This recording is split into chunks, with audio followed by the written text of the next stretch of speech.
e Pai do nosso Senhor Jesus Cristo, te pedimos perdão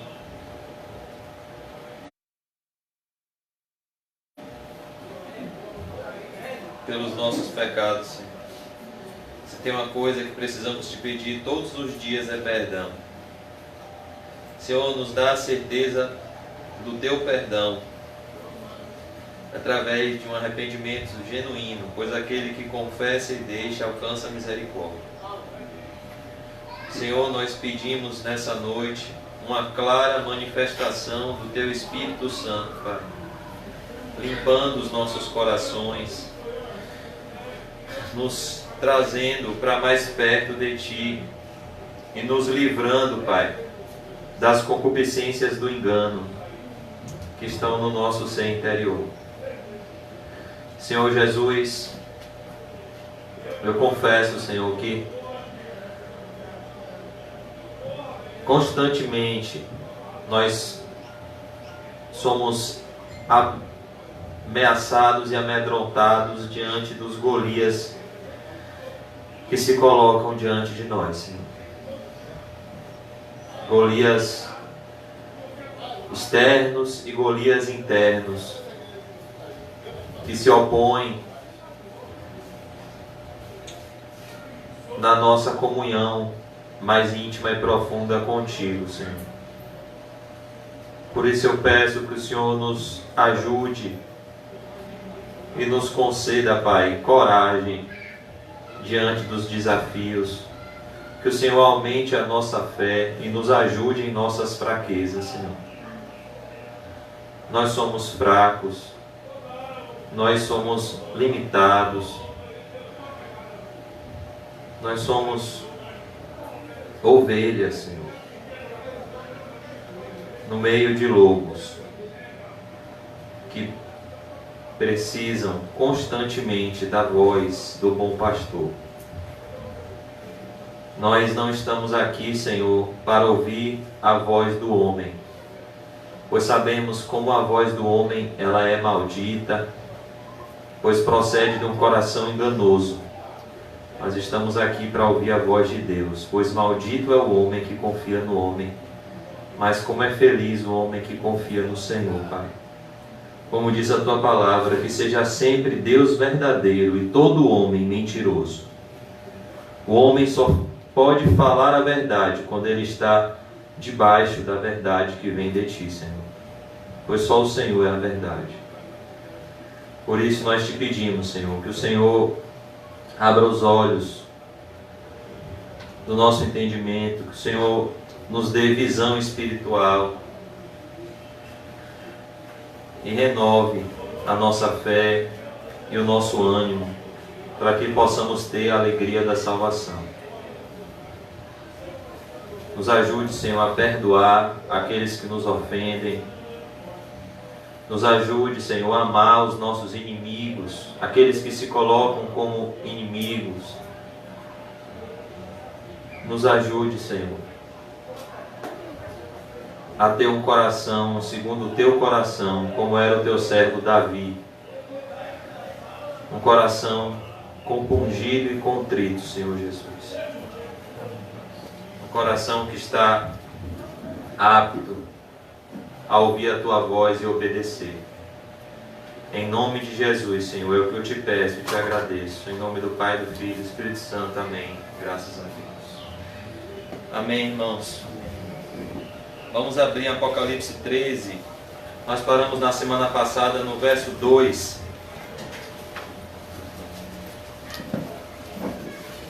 Do capítulo 13. Mas antes de começar de onde nós terminamos na semana passada, eu queria convidar os irmãos a fazer comigo uma recapitulação do livro do Apocalipse, para que nós venhamos a relembrar aquilo que nós já vimos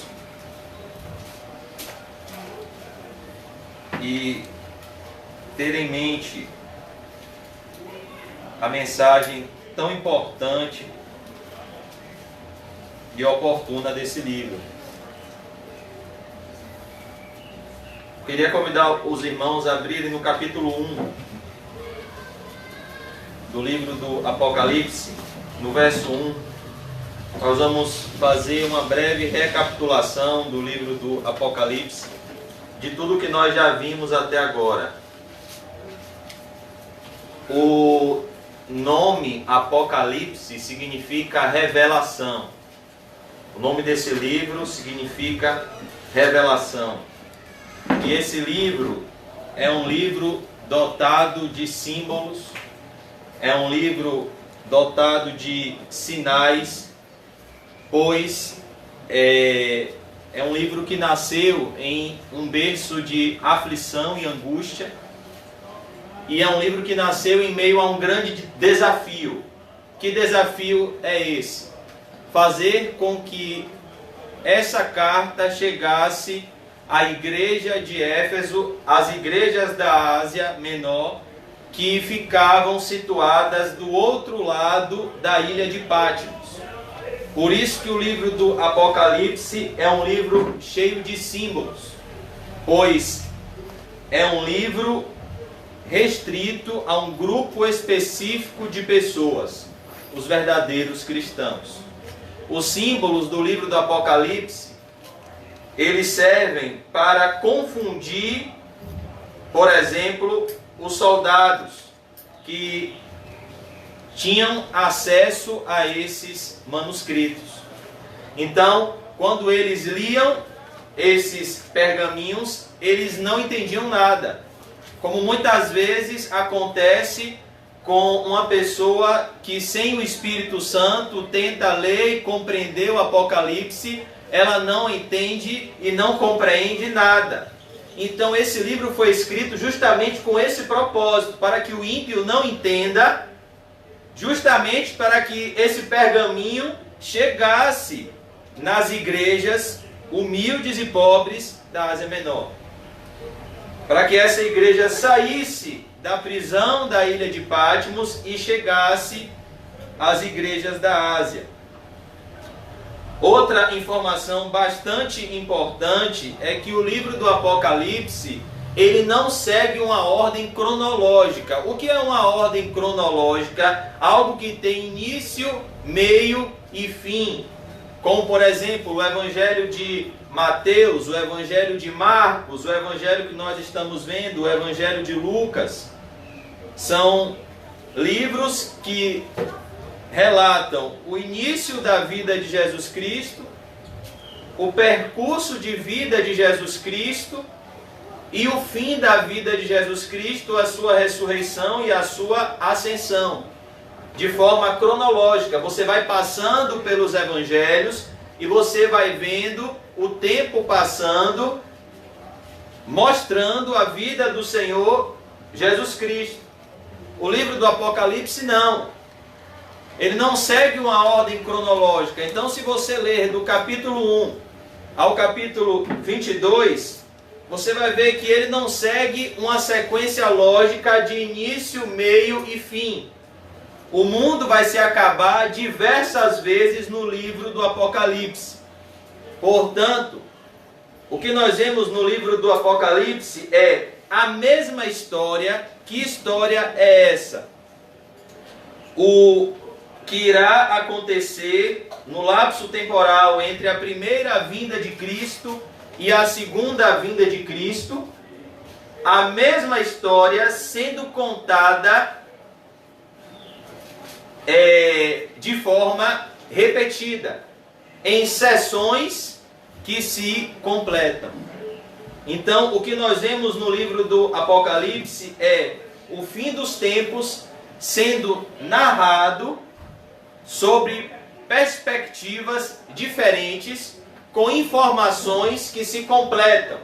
É como se o livro do Apocalipse fosse um quebra-cabeça, aonde cada peça se encaixa no seu devido lugar, e quando você olha o fim dos tempos sob a perspectiva dos 7 candeeiros, você tem uma informação bastante importante para você se preparar.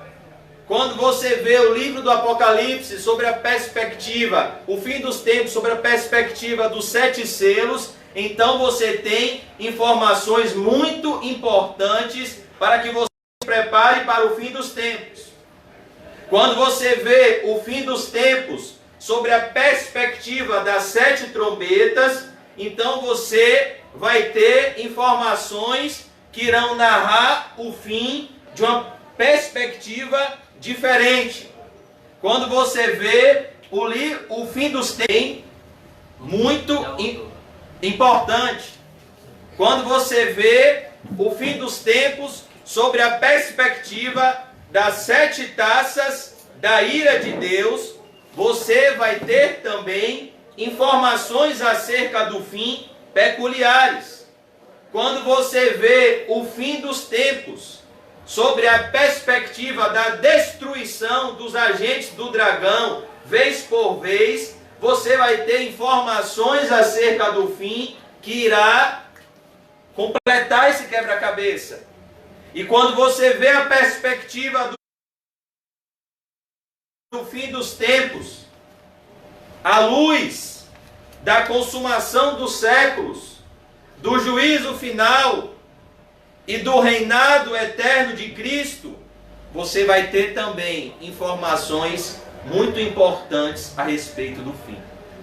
Eu falei aqui todas as sessões do livro do Apocalipse. A primeira sessão do livro do Apocalipse vai do capítulo 1 ao capítulo 3, que é a sessão dos 7 candeeiros de ouro. Nós poderíamos dizer também que é uma mensagem do noivo para a noiva, uma mensagem de Cristo para a sua igreja. Porque antes de Deus revelar o seu juízo ao mundo, Deus revela o seu juízo à igreja. Porque 1 Pedro 4,17 diz que a hora de começar o juízo já começou. E ele começa pela casa de Deus. O juízo de Deus começa pela casa de Deus. O olhar de Deus está mais atento na casa dele. Pois o próprio Senhor Jesus Cristo orou na oração sacerdotal: Pai, eu não oro pelo mundo, eu oro pelo que do mundo o Senhor me deu, porque são teus. Então, nessa primeira sessão, nós vemos o Senhor revelando o que é a igreja, o propósito da igreja, e que Ele está vendo tudo o que está acontecendo na igreja, tanto de forma geral, quanto de forma particular. Nós vamos ver um trocadilho que se repete em cada igreja da Ásia Menor, quando o Senhor Jesus se revela: eu conheço as tuas obras. No sentido de que não adianta nos escondermos de Deus, porque Ele é o público até dos nossos pensamentos. Essa primeira sessão tem esse propósito: mostrar a preciosidade da igreja e mostrar as exortações do Senhor Jesus à sua igreja. Aí acaba a primeira sessão do livro do Apocalipse.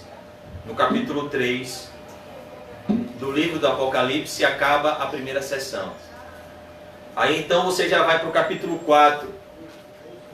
E já começa uma outra sessão que vai até o capítulo 7, até o final do capítulo 7. É a sessão dos 7 selos. Então agora Deus vai começar a revelar o fim dos tempos, mostrando, levando João a ver o trono de Deus, no capítulo 4. Antes de Deus revelar o que irá acontecer com o mundo, Ele revela a João quem está regendo tudo o que acontece no céu e na terra. João é arrebatado pelo Senhor no capítulo 4 e ele vê um trono.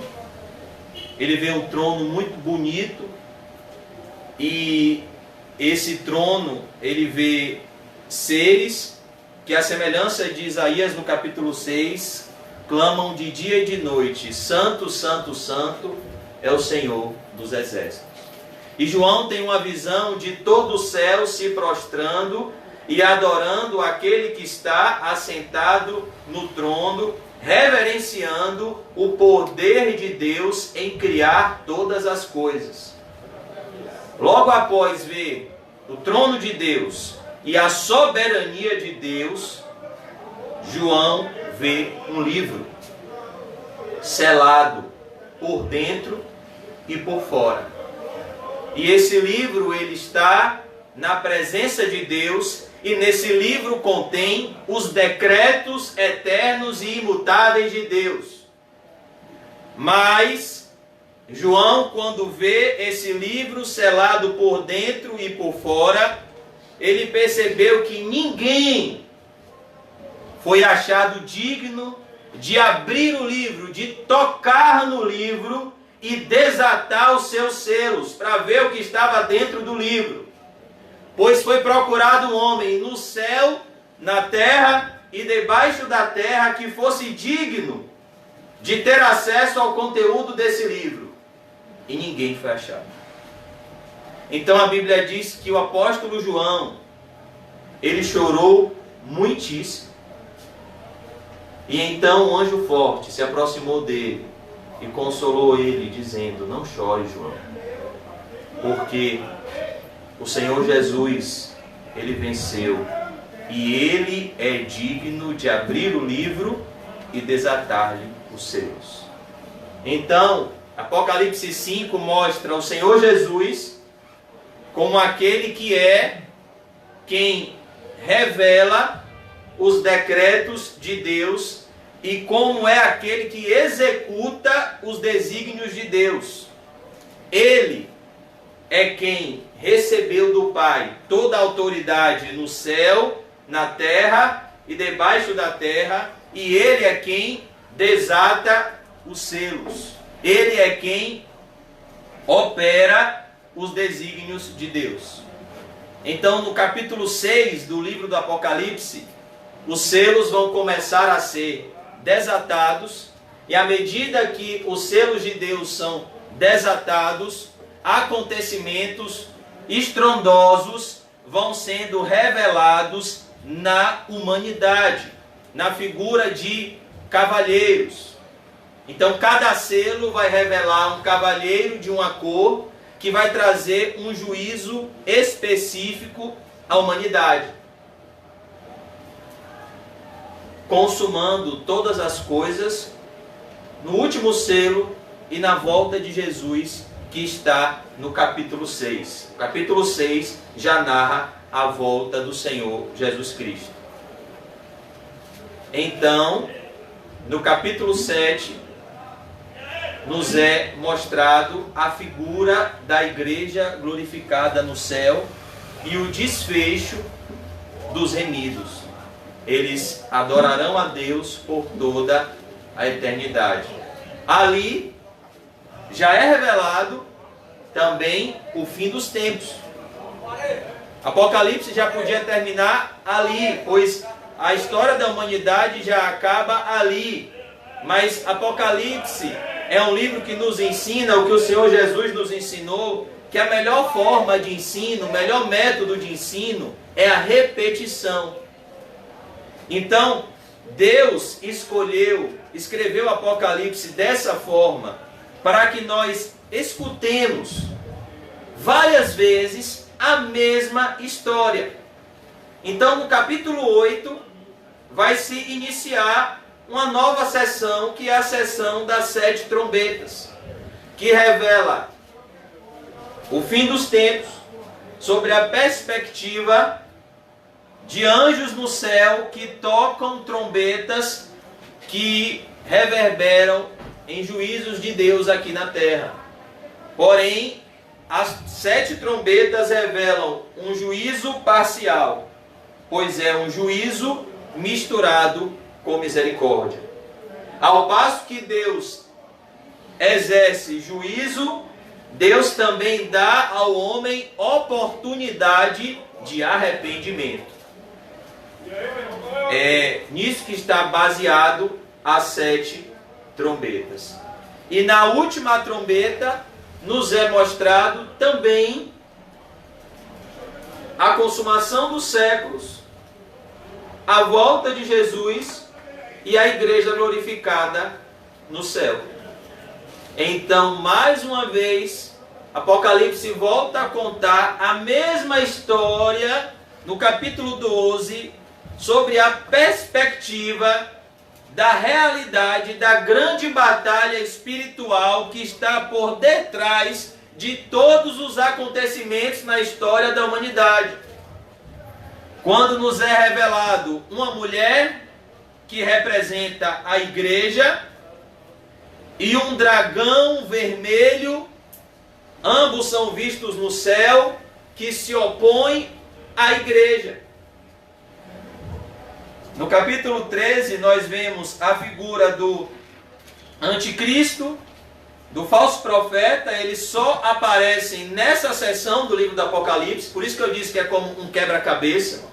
Na seção dos 7 selos não aparece o anticristo.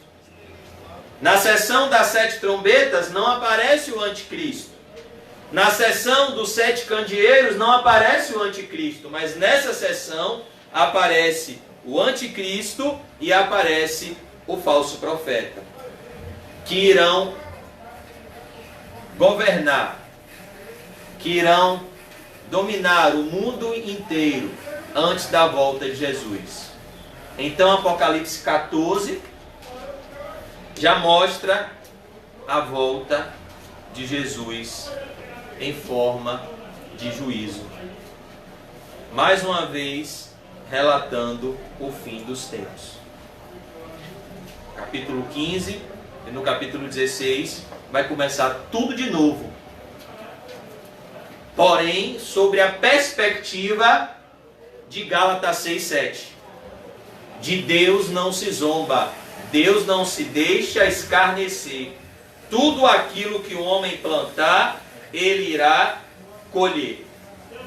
Uma das coisas que Satanás quer produzir nos seres humanos é a sensação, principalmente quando nós olhamos o cenário em que nós estamos inseridos, o mundo em que nós vivemos, e quando nós olhamos como Asaf para a vida dos ímpios, o que é produzido muitas vezes é a sensação de impunidade, de que Deus não está vendo tudo o que está acontecendo. Muitas vezes nós pensamos que o homem seria esse, talvez aos nossos olhos, o mais correto. No momento que o homem pecar, o juízo de Deus logo se manifestar, mas não. Deus dá ao homem tempo para que ele se arrependa. Mas não se engane. Cada pecado cometido contra Deus está sendo registrado por Deus. Aquele rico da parábola que vivia regalado esplendidamente todos os dias da sua vida, nenhum pecado daquele homem passava desapercebido aos olhos de Deus. É o que Jesus quis mostrar na história do rico e do Lázaro. Deus estava dando a ele tempo para que ele se arrependesse. Mas ele desprezou. E o cálice que ele encheu toda a sua vida, quando ele fechou os olhos aqui na terra, se derramou. E não tinha sacrifício substituto para ele, porque ele não se arrependeu em vida. Então, ele foi lançado no lago de fogo e enxofre, a saber, o inferno. As 7 taças da ira de Deus, a seção do capítulo 15 ao capítulo 16, mostram justamente isso.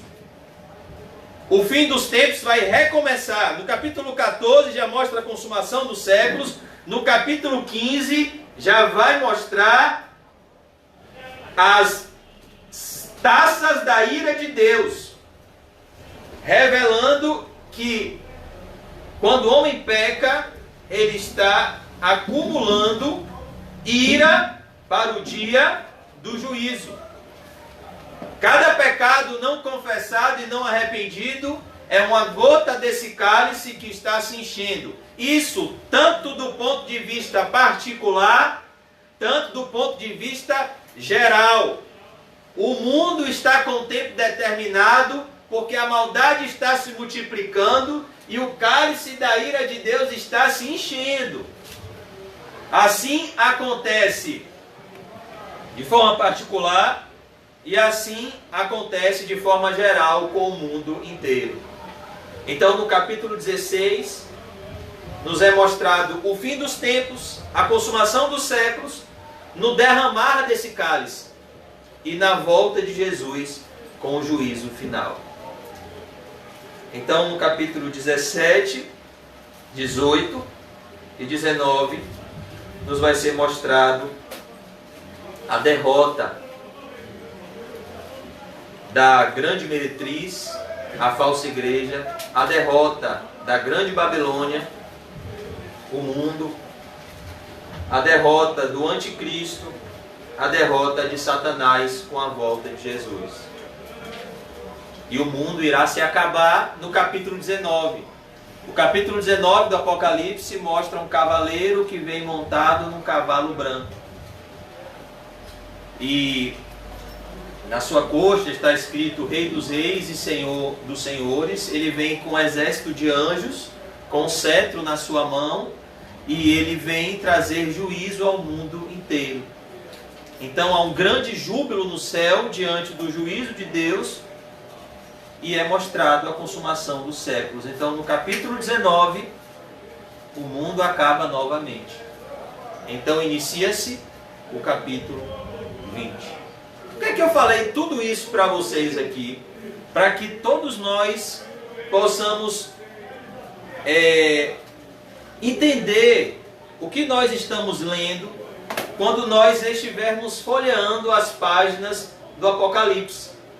Para que a gente entenda isso, porque eu particularmente, na primeira vez que li o livro do Apocalipse, fiquei totalmente perdido.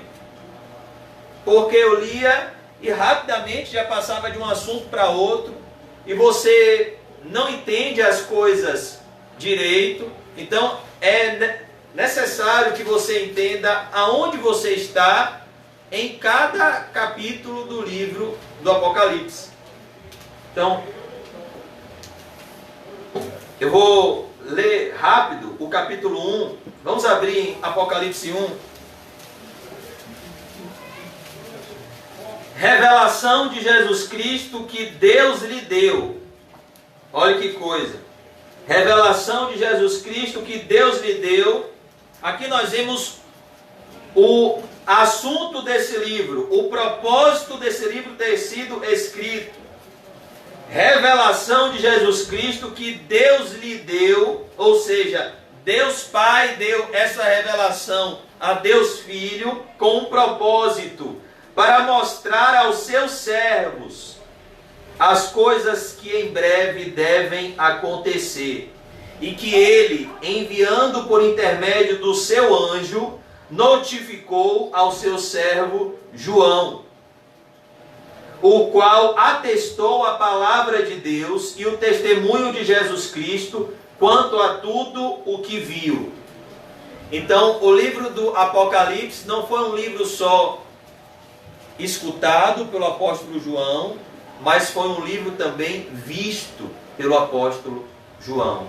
Ele recebeu não somente informações, mas ele recebeu visões para que ele pudesse escrever o livro do Apocalipse. Verso 3. Bem-aventurados aqueles que leem e aqueles que ouvem as palavras da profecia e guardam as coisas nela escritas, pois o tempo do cumprimento delas está próximo. O que esse verso 3 quer dizer é: feliz é aquele que guarda tudo que está escrito nesse livro no seu coração e se prepara para o que esse livro tem a dizer, porque um dia tudo que está escrito aqui irá acontecer.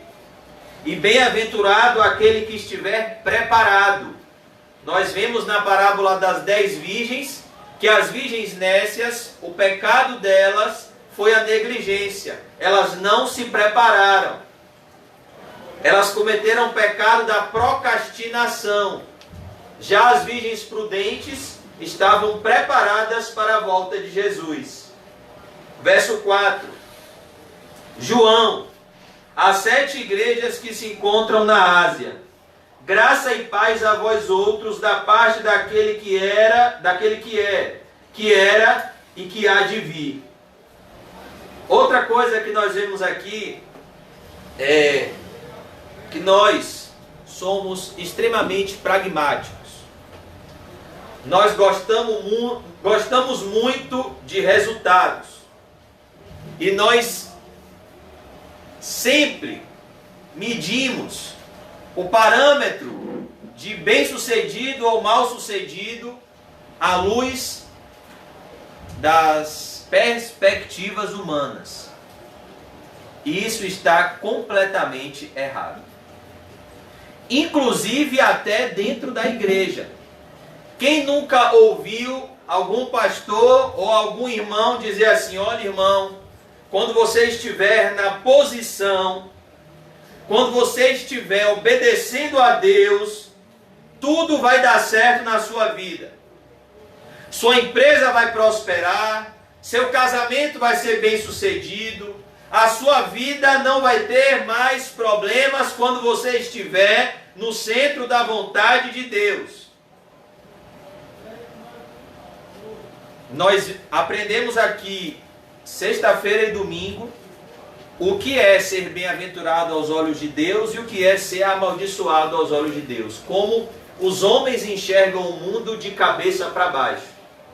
Agora veja comigo, se isso fosse verdade, o apóstolo João deveria estar no final da sua vida com uma boa aposentadoria, numa mansão cheia de regalias. Porque ele estava no centro da vontade de Deus. Mas ele estava preso, numa prisão sem direitos humanos, sendo completamente maltratado e humilhado, após uma vida inteira de devoção ao Senhor Jesus e de amor ardente pela Igreja de Cristo e pelos seus irmãos. Policarpo tem um escrito que diz que todas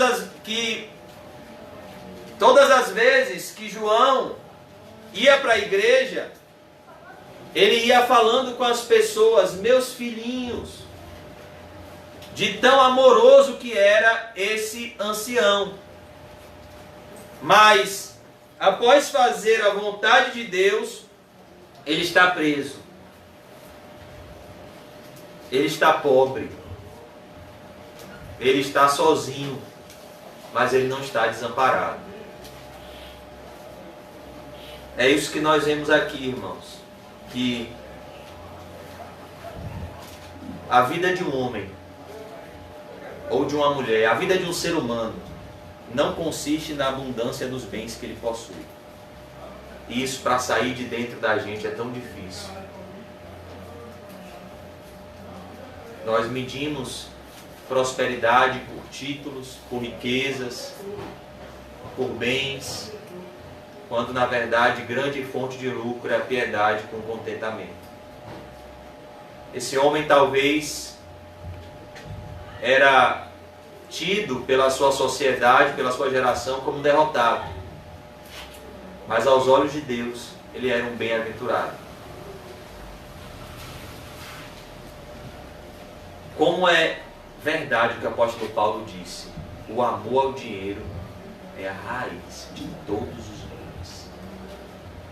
Deus nos chamou para isso, para, em momentos de aflição, termos profundas experiências com Ele. E muitas vezes nós perdemos o privilégio de termos grandes bênçãos espirituais ao não convertermos preocupação e problemas em oração. Como de uma masmorra, esse homem consegue tirar uma pérola para a igreja de Cristo, pela graça de Deus, ao transformar aflição em oração. o Senhor Jesus revela a ele no livro do Apocalipse.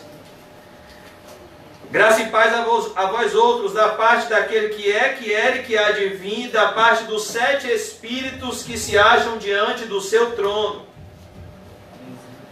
e da parte de Jesus Cristo, a fiel testemunha, o primogênito dos mortos e o soberano dos reis da terra. Não existem 7 Espíritos de Deus. O número 7 significa completude. Fala da perfeição do Espírito Santo. O Espírito Santo é o próprio Deus. Aquele que nos ama e pelo seu sangue nos libertou dos nossos pecados. Será que nós já temos essa consciência em nosso ser interior? Será que nós já desfrutamos do amor de Cristo que nos constrange? Aquele que nos ama e pelo seu sangue nos libertou dos nossos pecados e nos constituiu reino, sacerdotes para o seu Deus e Pai. A Ele a glória e o domínio pelos séculos dos séculos. Amém. Verso 7 e verso 8, a descrição da volta de Jesus. Eis que vem com as nuvens, e todo olho o verá, até quantos o transpassaram, e todas as tribos da terra se lamentarão sobre ele. Certamente. Amém. Eu sou o Alfa e o Ômega, diz o Senhor Deus, aquele que é, que era e que há de vir, o Todo-Poderoso. Verso 9. Eu, João, irmão vosso e companheiro na tribulação, no reino e na perseverança em Jesus, achei-me na ilha chamada Pátimos, por causa da palavra de Deus e do testemunho de Jesus. Achei-me em espírito, verso 10. Ele mostra aqui o motivo dele estar nessa prisão. Ele era fiel à palavra de Deus e fiel ao testemunho de Jesus. Achei-me em espírito no dia do Senhor, e ouvir por detrás de mim grande voz como de trombeta, dizendo: o que vês, escreve em livro e manda às 7 igrejas: Éfeso, Esmirna, Pérgamo, Tiatira, Sardes, Filadélfia e Laodiceia. Voltei-me para ver quem falava comigo. Ou seja, ele estava tendo a visão e estava somente ouvindo a voz. Então ele olha para trás para ver quem estava falando com ele. E voltado, vi 7 candeeiros de ouro. E no meio dos candeeiros, um semelhante a filho de homem. Ao ouvir a voz e olhar para trás, ele vê os 7 candeeiros e Jesus no meio dos 7 candeeiros. Cada candeeiro representa uma igreja. A interpretação dessa visão é a seguinte: Jesus se revela ao mundo por intermédio da igreja. É responsabilidade da igreja revelar Jesus ao mundo. Por isso que um candeeiro é uma lâmpada e a igreja é a luz do mundo.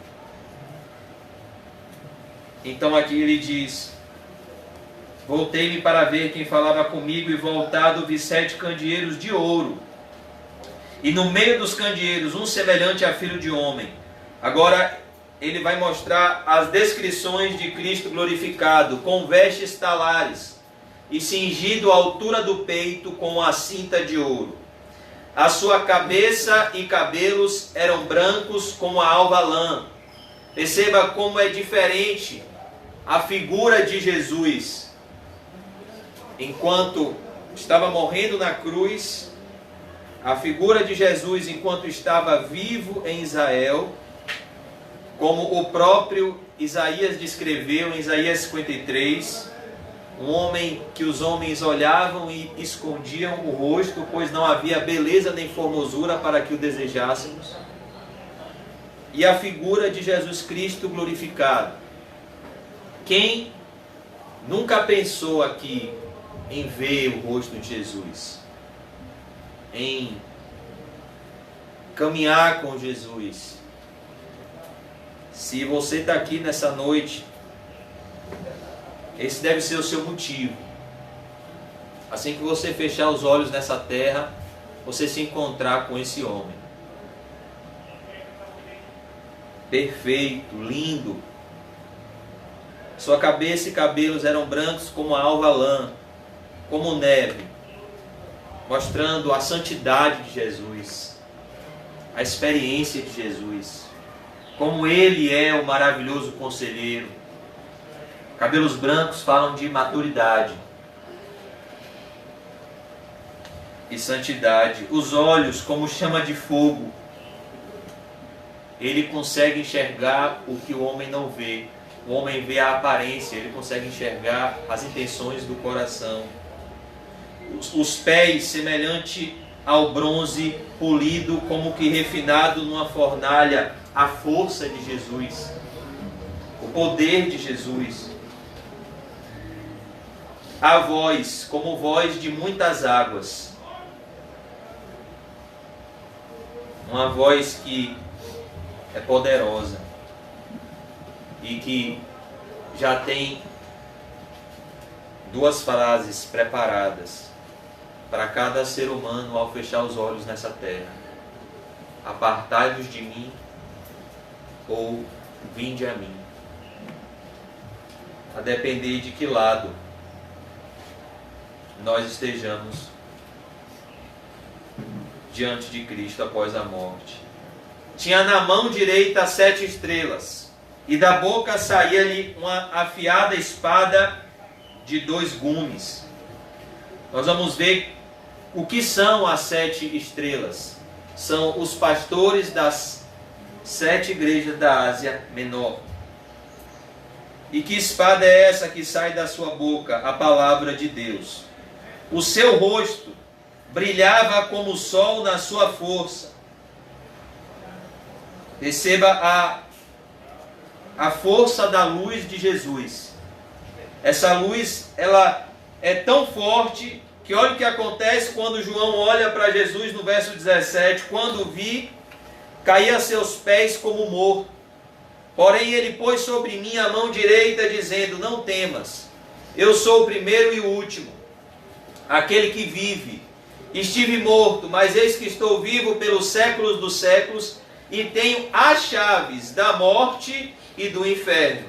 Então não é o diabo que manda para o inferno, é Jesus. Não é o diabo que atormenta no inferno, é Jesus. Normalmente nós temos uma visão na nossa mente do Jesus católico, do menino Jesus na manjedoura, daquele Jesus católico de cabelos lisos, muitas vezes olhos azuis, franzino, que não faz nada do ponto de vista do juízo. E a Bíblia relata Jesus de forma completa. Ele é amor, mas ele também é justiça. Ele salva, mas ele também condena. Ele dá a vida, mas ele também mata. Escreve, pois, as coisas que viste, as que são e as que hão de acontecer depois destas. Quanto ao mistério das 7 estrelas que viste na minha mão direita, e aos 7 candeeiros de ouro, as 7 estrelas são os anjos das 7 igrejas. Ou seja, o chamado pastoral não é algo que o homem escolhe, é algo que Deus escolhe. Aqui ele está dizendo que cada pastor de cada igreja está nas suas mãos, que foi ele que chamou esses homens para liderarem a igreja que pertence a ele. E os 7 candeeiros são as 7 igrejas, mostrando qual é o propósito da igreja: iluminar, como um farol, mostrava a terra para os navegantes que estavam perdidos. E aqui nós vemos, eu vou passar rápido até chegar ao capítulo 13 agora, a carta à primeira igreja. a igreja em Éfeso, a igreja que o apóstolo João pastoreava. Essas coisas diz aquele que conserva na mão direita as 7 estrelas. E eu estou lendo aqui só para ver essa informação aqui. E que anda no meio dos 7 candeeiros de ouro. Capítulo 2, verso 1. O que nós vemos aqui é que Jesus sempre está presente na sua igreja. E que a igreja sempre deve estar atenta à manifestação viva e real do Cristo vivo. Jesus Cristo não está morto. Jesus Cristo está vivo. Ele está aqui dentro de mim. Ele está aqui, se você é regenerado, dentro de você. Ele está aqui andando na igreja, olhando não a cor dos seus olhos, não o penteado do seu cabelo, mas olhando o estado do seu coração. É isso que nos faz perder o primeiro amor, quando nós perdemos o senso e a realidade de que a igreja é a casa do Deus vivo, de que Jesus Cristo existe e Ele é real e Ele está no nosso meio e sobre Ele nós podemos nos derramar e contar a Ele todos os nossos problemas. E agarrar na orla do seu manto como a mulher do fluxo de sangue e trazer uma oferta sem se aparecer, sem tocar trombeta, sem querer mostrar para os irmãos que está dando alguma coisa para a igreja, pois o mesmo Jesus que estava diante daquele ofertório, que veio a viúva pobre e trouxe 2 moedas, está aqui. Ele vive, Ele está vivo. É Ele que contempla tudo o que acontece na igreja. E é Ele que é a porta do céu. E é Ele quem também abre a porta do céu. Pois Ele é tudo em todos. Ele é a porta e Ele é o porteiro. Ele foi o exemplo de ovelha e Ele é o pastor das ovelhas. E aqui nós vemos o perigo na igreja de Éfeso. O perigo de mergulharmos na ortodoxia morta. De focarmos em algo que deve ser focado, pois o Senhor Jesus aqui elogia essa igreja por conta do discernimento espiritual que ela tinha, em saber discernir o certo do errado. Mas o Senhor Jesus aqui mostra o perigo de nos esquecermos do amor. Tenho, porém, contra ti, você abandonou o primeiro amor. Abandonar o primeiro amor é um ato de perversidade. É como uma mãe que abandona o seu filho num lixo. O que o Senhor Jesus está dizendo é: não adianta. Trabalho sem amor. Porque sem amor tudo é inútil. E mais, sem amor tudo é prejudicial. Sem amor você faz as coisas e depois acaba jogando na cara. Sem amor você pode até fazer o bem por um tempo, mas você vai se cansar. Mas o verdadeiro amor, ele tudo crê, ele tudo espera, ele tudo suporta. O verdadeiro amor não faz o bem esperando recompensas. O verdadeiro amor não sente inveja do seu próximo. O verdadeiro amor não tem malícia. E o que a igreja de Éfeso tinha perdido é essa pureza, essa simplicidade de uma criança, eles haviam deixado seus corações endurecerem. E o amor de Cristo havia se esfriado no coração deles. E Jesus disse: lembra-te, pois, de onde caíste, arrepende-te e volta à prática das primeiras obras. Senão, eu vou fechar a igreja. O que o Senhor Jesus está dizendo aqui à igreja de Éfeso é o que o apóstolo Paulo disse a Lucas no filme Paulo, apóstolo de Cristo. Amor é o único caminho. Não existe outro.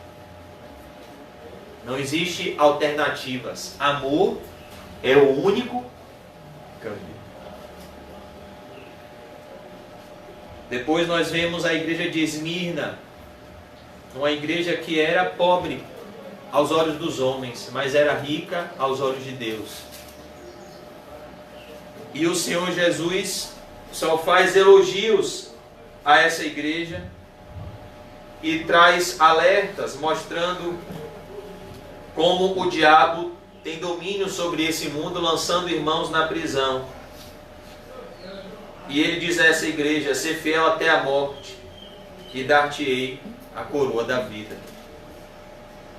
Ele diz à igreja de Pérgamo o perigo de se misturar com falsas doutrinas, o perigo do mundanismo, como ele estava contemplando aqueles que se deixavam enganar pelos falsos profetas. E ele diz: arrepende-te, e se não venho a ti e pelejarei com a espada da minha boca. Ele diz à igreja de Tiatira o perigo de tolerar o que Deus não tolera. Ele diz: eu dei tempo para que você se arrependesse, todavia elas não querem. As pessoas da igreja de Tiatira não queriam se arrepender. É o perigo da obstinação.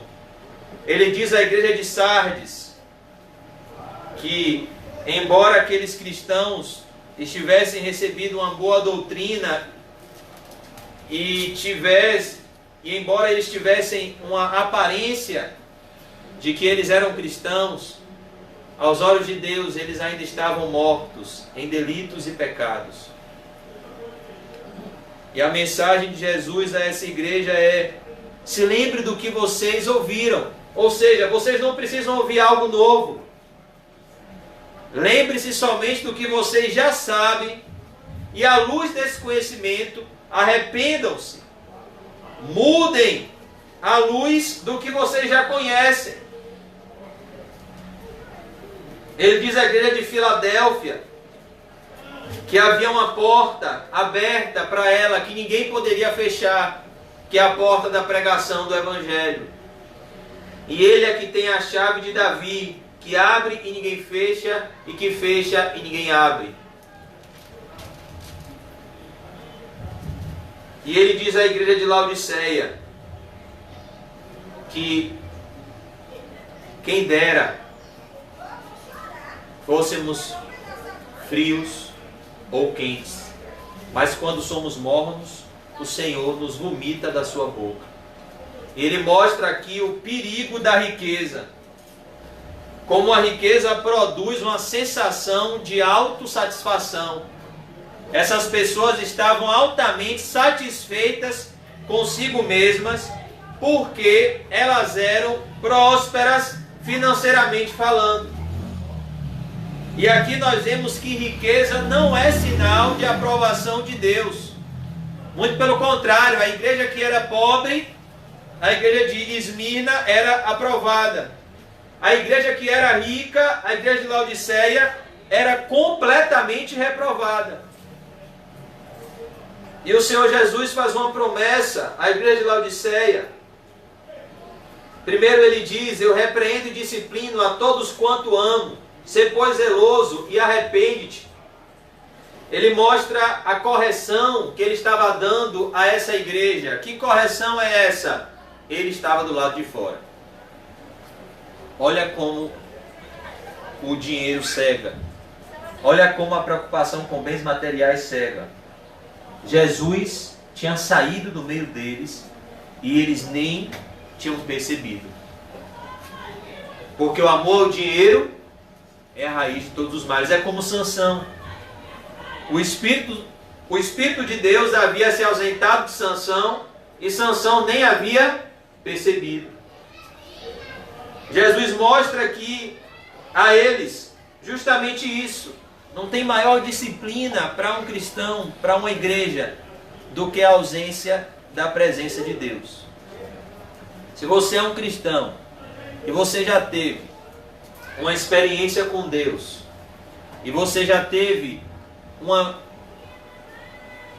experiência verdadeira de que você sentiu de fato de que Jesus estava do seu lado, perdoando os seus pecados, te dando uma paz que excede todo o entendimento, te dando uma alegria maravilhosa e uma felicidade inexplicável. Quando você perde essa presença, não existe maior sofrimento para um coração regenerado do que esse. A sensação de que Deus está distante dele. E é esse o coração da disciplina de Deus sobre a igreja de Laodiceia. Quando vocês pararem de se preocupar com dinheiro, quando vocês pararem de se preocupar com as coisas materiais, então a minha presença tão maravilhosa e tão prazerosa vai voltar a abundar na vida de vocês. Porque eu estou à porta e bato. E ele faz uma promessa, ele diz que aquele que vencer, aquele que se arrepender, ele vai dar uma pompa muito maior do que a pompa que a riqueza dá. Dar-lhe-ei a sentar-se comigo no meu trono, assim como também eu venci e me sentei com meu Pai no seu trono. Quem tem ouvidos, ouça o que o Espírito diz às igrejas. Então, no capítulo 4, nós vemos a visão do trono, que nós já falamos. No capítulo 5, a visão do livro, com 7 selos. No capítulo 6, a abertura desses selos. No capítulo 7, nós vemos a visão dos glorificados. No capítulo 8, nós vemos o último selo, que revela a importância da oração, que Deus age na terra em resposta às orações dos santos. E nós vemos aqui as trombetas. Nós vemos da primeira à quarta trombeta. No capítulo 9, nós vemos a quinta e a sexta trombeta. No capítulo 10, ainda o discorrer da sexta trombeta, quando João vê um livrinho que representa a Bíblia e recebe a ordem para comer esse livro e propagar esse livro. No capítulo 11, nós vemos a igreja, o povo de Deus, a verdadeira igreja e a falsa igreja. A igreja em ação, sendo representada por 2 testemunhas. E a sétima trombeta, mostrando a consumação dos séculos. No capítulo 12, nós vemos iniciar a sessão onde nós estamos. Nós vemos a igreja na figura de uma mulher, o dragão, a peleja que aconteceu no céu, como Satanás se rebelou contra Deus, e como após Jesus Cristo derrotar o diabo na cruz, ele perde o seu poder de acusação diante do trono de Deus, pois quem tentará acusação contra os eleitos de Deus é o próprio Deus quem o justifica. Como Satanás teve a sua derrota final e consumada na cruz do Calvário, Jesus Cristo derrotou os principados e potestades na cruz, aonde ele parecia ser humilhado e derrotado, ele estava bradando o grande triunfo e vitória do povo de Deus, pois o escrito de dívida que era contra nós, os pecados que nós cometemos, que nos trazem culpa e vergonha diante de Deus, Jesus Cristo encravou na cruz e disse: está consumado. Pagos são os pecados do homem. Nós vemos a fúria do diabo contra a igreja, como o dragão persegue os servos de Deus e como ele irá levantar debaixo da autoridade do próprio Deus o seu braço direito na terra, que será o anticristo, que terá todo o seu poder para governar o mundo inteiro e perseguir a igreja. E o anticristo irá governar de mãos dadas com a falsa religião, com o falso profeta, que irá ser levantado para trazer a adoração ao anticristo. O anticristo será o braço de Satanás e o falso profeta será o braço do anticristo. E nós vimos na semana passada, o verso 11, vinha ainda outra besta emergir da terra, possuía 2 chifres, parecendo cordeiro. Nós vimos as características dos falsos profetas. Nós lemos 2 Timóteo 3, Mateus 7,15, e vemos como Satanás costuma enganar com as aparências, como as aparências enganam, e que nós discernimos um servo de Deus para um servo do diabo, não por aquilo que ele aparenta, mas por aquilo que ele prega, mas falava como um dragão. E hoje nós vamos ver, já concluindo, o verso 12. Eu vou passar bem rápido. Olha o que o falso profeta irá fazer. Exerce toda a autoridade da primeira besta na sua presença. Ou seja, a política e a religião aqui no fim dos tempos estão se unindo em adoração a Satanás, ao anticristo. O falso profeta, ele está recebendo a autoridade do anticristo.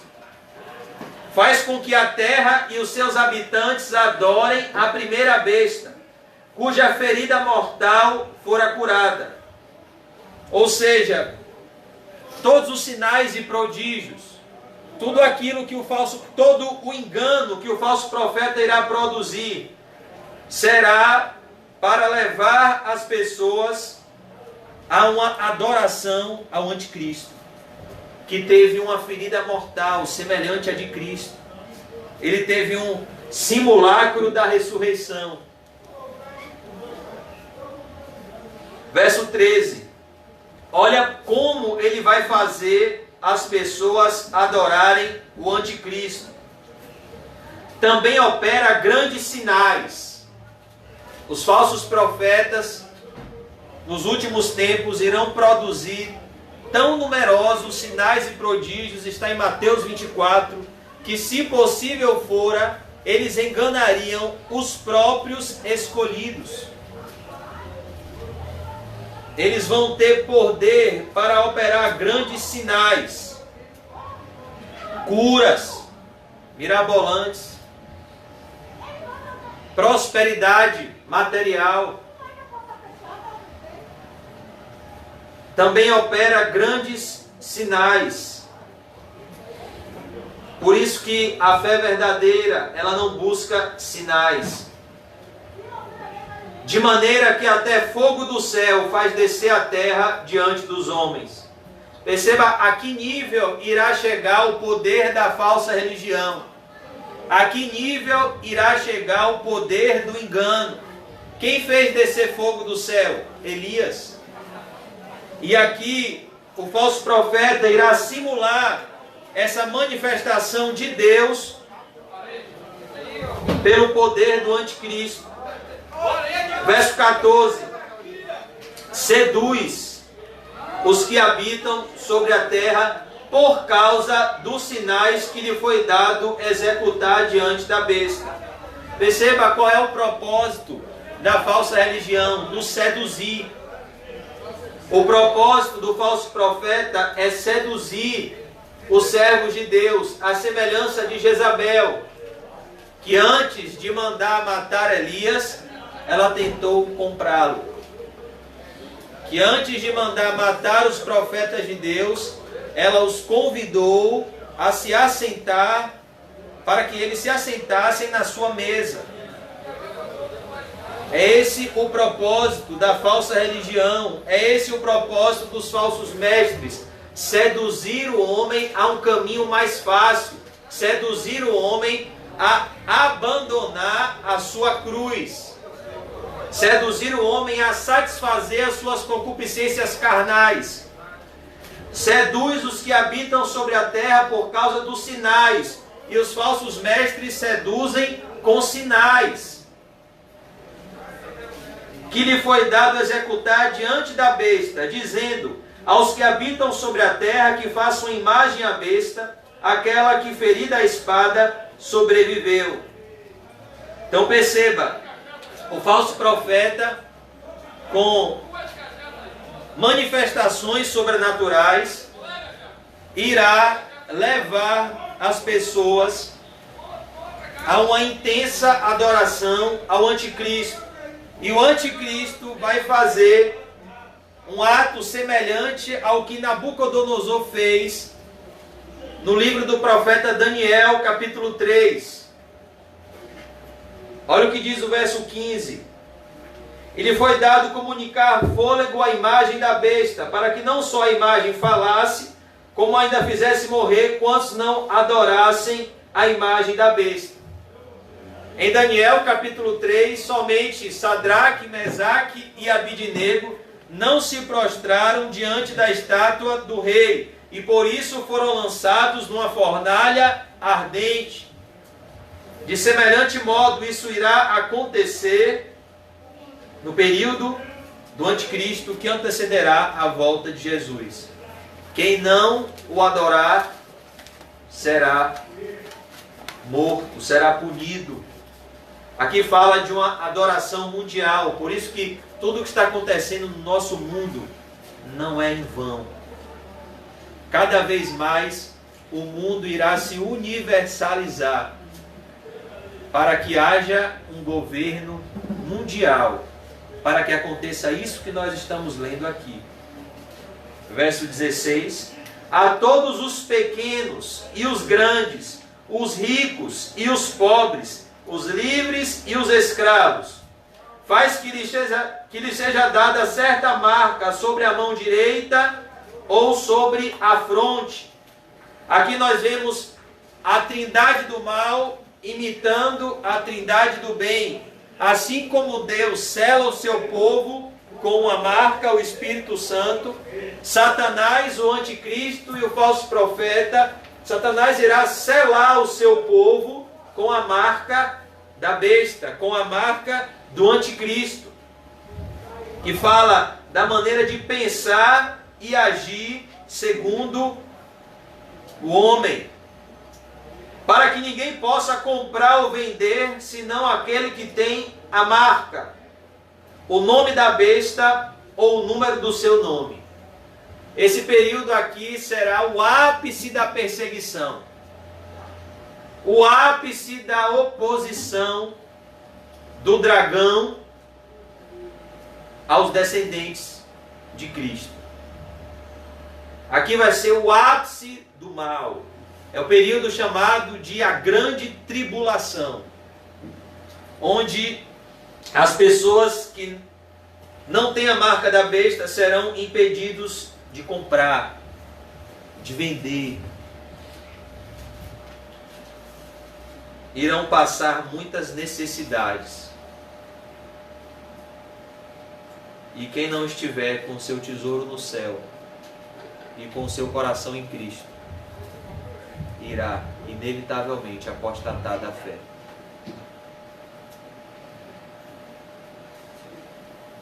Ou o número do seu nome. Verso 18. Aqui está a sabedoria. Que sabedoria? A sabedoria de discernir esse tempo. Quando isso estiver acontecendo, você precisa discernir e não se prostrar, não dobrar os seus joelhos a Baal, na figura do anticristo. Aquele que tem entendimento, calcule o número da besta, o número do anticristo, pois é número de homem. Ora, esse número é 666, que significa meia, meia, meia. E muitas pessoas já falaram acerca dessa passagem, falando de um chip. Ah, o chip da Dilma. Ah, o chip de fulano de tal, que todo mundo vai ser marcado com um chip. Não é isso que está escrito na Bíblia. A Bíblia fala de uma marca que já está acontecendo. Ela pode se materializar, mas essa marca ela já está acontecendo sobre aqueles que não têm o Espírito Santo de Deus. O número 6 é o número do homem. O número 7 no livro do Apocalipse é o número perfeito. O número 6 é o número incompleto. Portanto, o número 666 fala do ápice da imperfeição, do ápice da plenitude da maldade.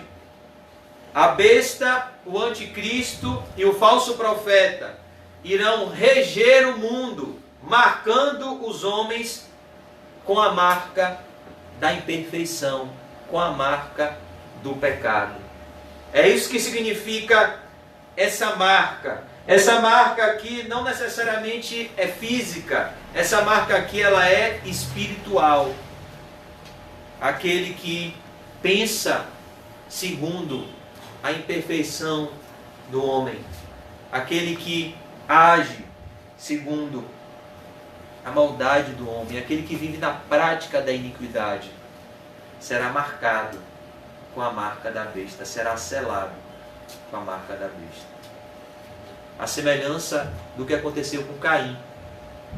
Deus selou Caim com a marca, para que ninguém fizesse mal a Caim.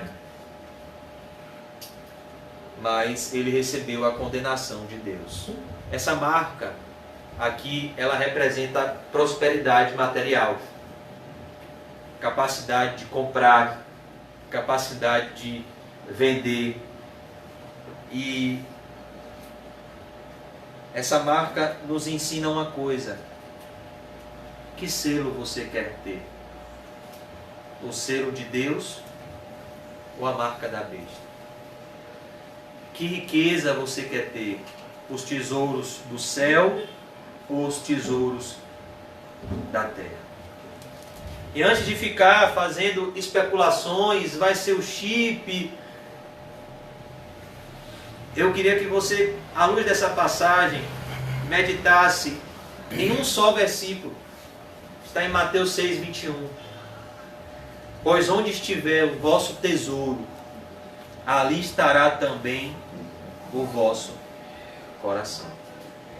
Se o seu tesouro estiver na terra, você já está com a marca da besta. Se o seu tesouro está no céu, você já está com o selo de Deus, que é o Espírito Santo. Então eu peço aos irmãos que orem para que cada vez mais nós sejamos desapegados, irmãos, aos bens materiais. Desapegados aos bens materiais, porque às vezes a gente não para pensar na profundidade, não olhando a vida dos outros. A Bíblia diz: analise o homem a si mesmo, para que cada um de nós analise a si mesmo, para que cada vez mais nós nos desapeguemos aos bens materiais e meditemos no que o apóstolo Paulo disse em 1 Timóteo 6,10. Vamos abrir para concluir 1 Timóteo 6,10. Eu queria que você fosse para casa com essa passagem na sua mente e no seu coração. Essa passagem, ela é oportuna em todos os momentos da nossa vida. E quando nós meditamos nela, nós vemos que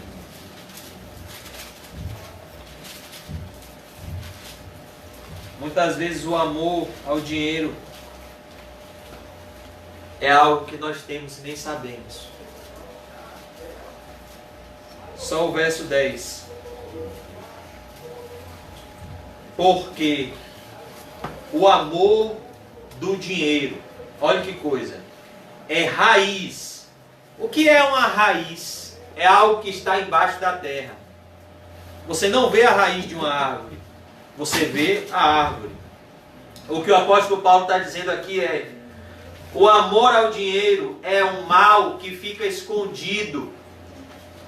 O amor ao dinheiro é um câncer que ele fica oculto nos nossos corações, a não ser que seja feito um exame muito criterioso, com o auxílio do Espírito Santo.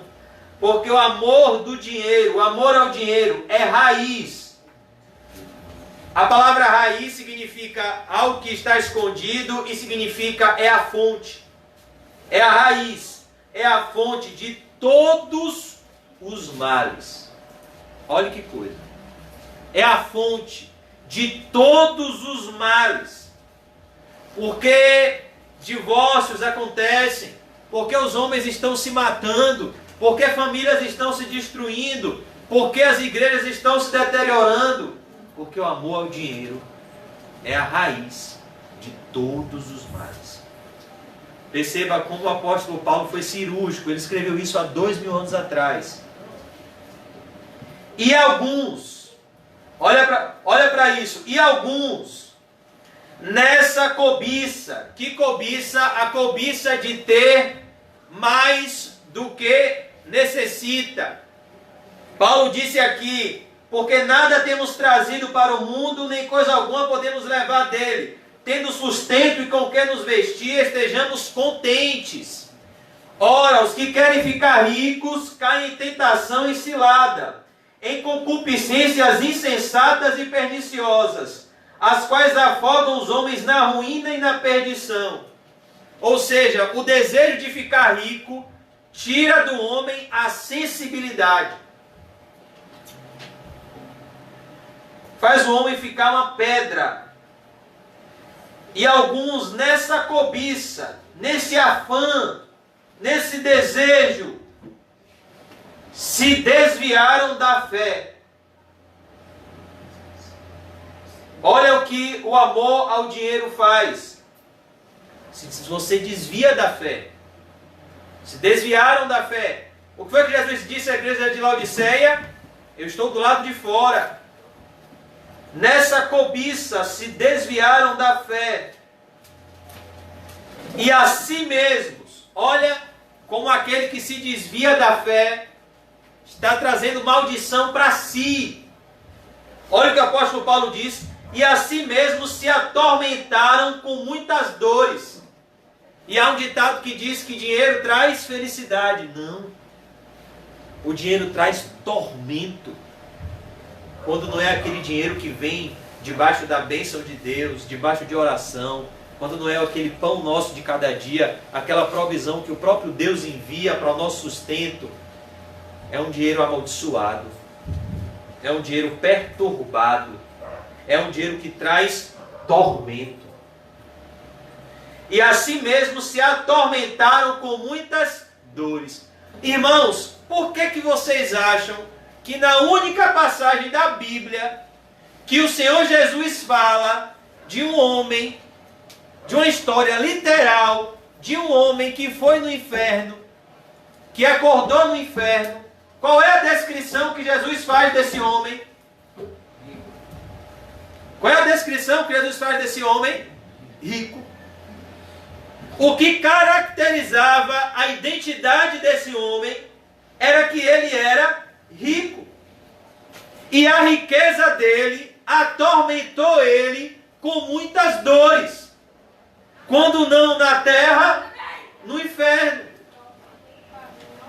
Por isso que nós temos que meditar nisso. Será que nós amamos o dinheiro porque esse mal pode estar destruindo a nossa comunhão com o Senhor Jesus Cristo? O Senhor Jesus Cristo disse: ajuntai para vós outros tesouros no céu, onde a traça e a ferrugem corroem e os ladrões minam e roubam.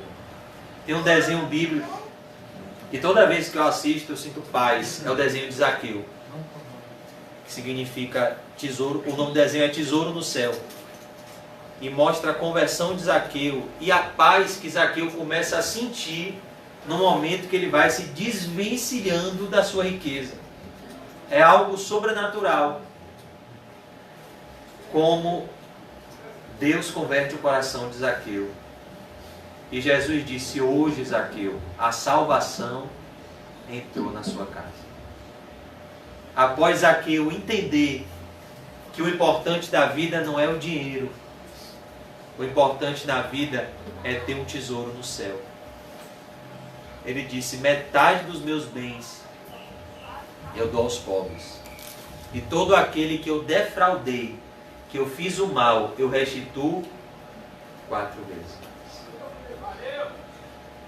Que Deus, irmãos, abra os nossos olhos espirituais para que enxerguemos o perigo do amor ao dinheiro, que é a raiz de todos os males.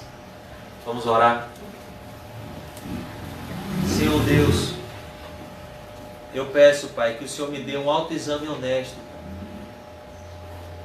que o Senhor me faça enxergar toda a avareza do meu coração. Ô Senhor, como nós facilmente nos apegamos aos bens materiais e nos esquecemos das bênçãos espirituais. Como nós precisamos, Senhor, nos desapegar daquilo que é material e passageiro e nos apegar àquilo que é eterno. Senhor, se o Senhor escreveu a passagem do jovem rico, foi para nos abençoar.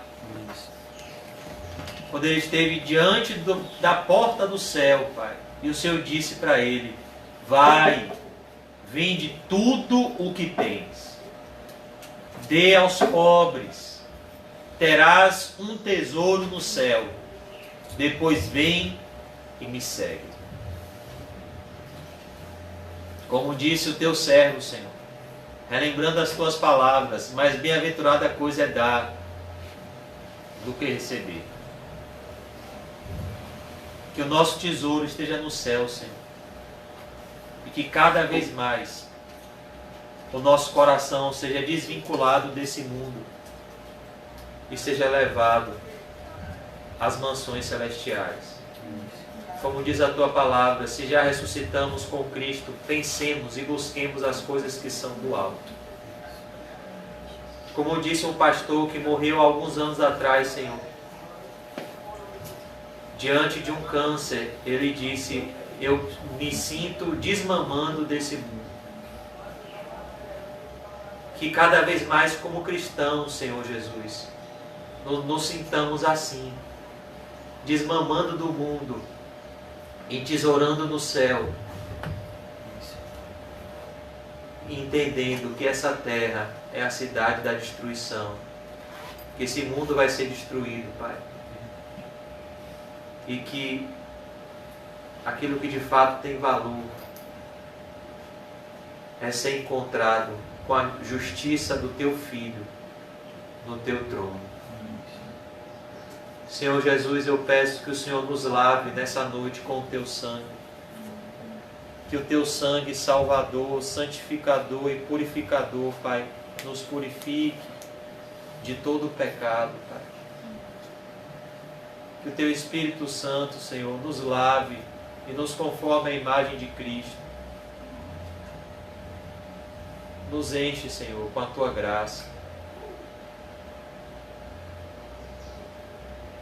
Senhor, muito obrigado pelas dádivas espirituais que o Senhor tem nos dado. Que o Senhor Jesus seja reverenciado e adorado na tua igreja. Pois só o Senhor é digno de toda a honra e toda a glória. Obrigado, Senhor, por todas as decepções que quebram os ídolos dos nossos corações. Obrigado, Senhor, pelas decepções com pessoas. Obrigado pelas decepções que temos com nós mesmos, para que possamos entender o que o Senhor disse: ouve, ó Israel, o Senhor vosso Deus é o único Deus. Nenhum ser humano pode ocupar o lugar teu no nosso coração, Pai. O nosso eu não pode ocupar o lugar teu no nosso coração, Jesus. Por isso, obrigado por permitir que cada ídolo nosso nos decepcione, para que o Senhor venha e preencha todo o vazio do nosso coração. Que mate a sede da nossa alma, Jesus, nos dando o manancial de águas vivas e o pão vivo que desceu do céu. Nos dá esse preenchimento, Pai, com a Tua presença, e nos leva para casa, debaixo do Teu amor e debaixo da Tua paz. É o que eu te peço, te agradeço, em nome de Jesus. Amém. Graças a Deus. Amém, irmãos. Salve o seu irmão, cumprimento santo, e diga para ele: só Jesus preenche o vazio do nosso coração. Amém.